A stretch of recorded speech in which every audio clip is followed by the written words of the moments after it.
Diesel's demons. Diesel, the devious engine, had played one trick too many. Having nearly gotten both owners' passengers into a serious accident, Diesel was relocated to the scrapyard to be far away from the other engines.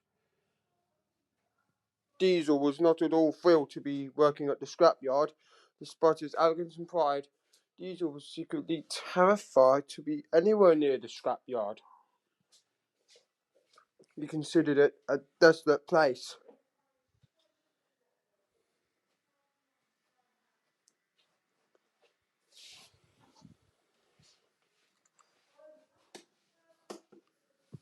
When he arrived that evening, a scruffy-looking foreman barked orders at him. "You're not duty tonight. Do as you're told and we won't have any trouble." "What are my duties?" Diesel said meekly. "You're a shunter, aren't you? Shunt the scrap engines into the line to be cut up." "Yes, sir," Diesel sighed.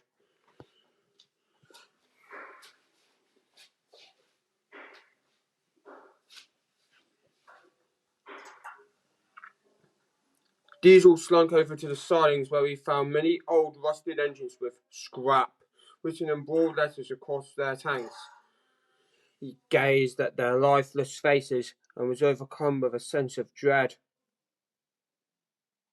He had never been to a scrapyard before and didn't realise just how awful it was to see an engine who was no longer alive. Diesel felt sick and couldn't stand to look at the engines any more. Shutting his eyes, he quickly shunted the engines into place.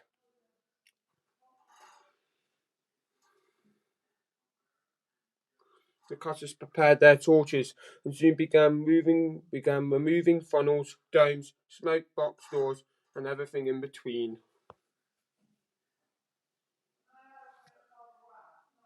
As Diesel sat and watched the cutters at work, many things were suddenly put into perspective for him. He'd spent many years teasing the steam engines about they would be scrapped to make way for the diesels. But in his teasing, he never stopped to think just how terrible it is to scrap an engine. Piece by piece, the engines were reduced to mere shells and then into nothing altogether. These engines were once living, breathing machines, but now they were the same as all the other scrap iron. Diesel felt an overwhelming sadness for engines he had never met.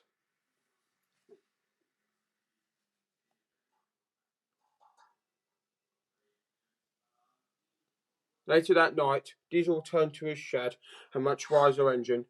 His first night had been sobering. He peered up at the moon, feeling as a prisoner must feel, trapped and alone. "I really upset the Fat Controller this time," he said to himself, "and now I'm paying for it." Diesel had a lot to think about indeed.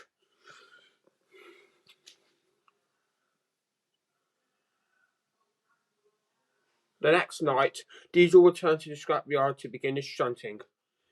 He was sorry to see that there were more direct, how you pronounce it, engines ready to be cut up for scrap. Diesel couldn't be sure, but something felt different about these engines. Then a thick fog started to settle among the sidings.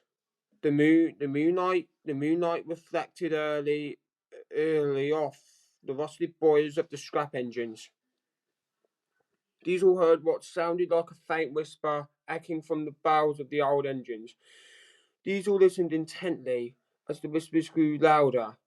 As the words became clear, he felt a chill run down his back.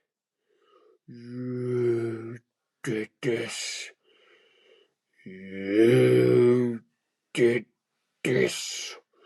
You did this," the echoes called. What did I do?" Diesel called. "You're the reason why we lost our way." But I never sent anyone for scrap," he cried. "You wished it on us, and you should be ashamed. We were the steam engines you tricked, and your tricks made us lose our lives. I'm sorry if I made any steam engine fall off the path. I promise I will never do it again. Don't forget, Yaddle, you will one day be scrapped too. What am I? Then there was Miss Keys, and I pronounced it, and the yard fell silent. The old engine stood tall against the night sky in their last stand against Diesel. Diesel didn't know what to say, but he knew that he needed to leave. Without speaking to anyone, he slunk silently away into the night. He didn't know where he was going or what he would do, but anything was better than facing his demons in the cold, damp silence of the scrap yard.